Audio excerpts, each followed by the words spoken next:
सैन्य क्षेत्र में भारत लगातार अपनी क्षमताओं में बढ़ोतरी कर रहा है और इसके लिए न सिर्फ तीनों सेनाओं के प्रमुख बल्कि रक्षा मंत्रालय से लेकर प्रधानमंत्री तक लगातार एक्टिव हैं। इसी कड़ी में अब ये खबर निकल के सामने आ रही है कि थेल्स और भारत डायनामिक दोनों मिलकर स्टार्क डिफेंस सिस्टम भारत में बनाने वाले हैं।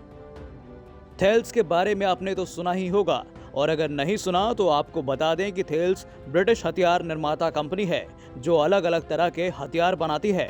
भारत के लिए हथियार कंपनी पहले भी हथियार बना चुकी है और इन्हीं का एक सिस्टम है स्टार्क स्ट्रीक।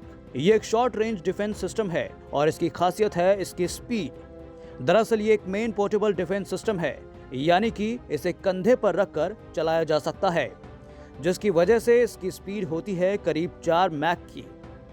जी हाँ, 4 मैक की स्पीड, यानी कि हाइपरसोनिक से मात्र 1 मैक कम। हाइपरसोनिक के लिए 5 मैक चाहिए, ये 4 मैक स्पीड तक के लिए जाती है। तो अब आप खुद ही सोचिए कितनी ज्यादा एडवांस टेक्नोलॉजी से लेस ये हथियार है, क्योंकि अमूमन इस स्पीड पर चलने वाली इतनी मिसाइलें होती हैं कि उसके आसपास कोई व्यक्ति नहीं रहता, क्योंकि इतना ज्यादा हीट जनरेट होता है, इतना ज्यादा आफ्टर बर्न होता है कि कोई अगर आसपास रहेगा भी तो उस आदमी का बचना नामुमकिन है। इसी वजह से इतनी ज्यादा स्पीड होने के कारण अगर कोई आसपास एयरक्राफ्ट, लड़ाकू विमान या फिर कोई हेलीकॉप्टर है तो उसका बचना लगभग नामुमकिन है, क्योंकि वो इतना फास्ट मूव नहीं कर सकता कि इसकी स्पीड से बच सके।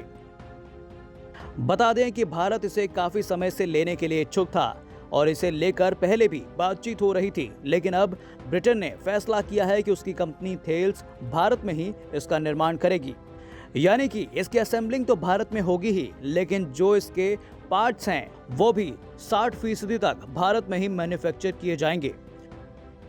और अब इसकी रेंज की बात कर लेते हैं तो इसका जो सेकेंड वेरिएंट है, जी हाँ, जो अभी लेटेस्ट आया है, उसकी रेंज करीब 7 किलोमीटर से कुछ किलोमीटर ज्यादा बताई जा रही है। लेकिन जैसा कि हमने बताया कि इसकी रेंज इतनी ज्यादा मायने नहीं रखती, क्योंकि ये कोई बड़ा डिफेंस सिस्टम तो है ही नहीं जिसे सैटेलाइट लोकेट कर सके।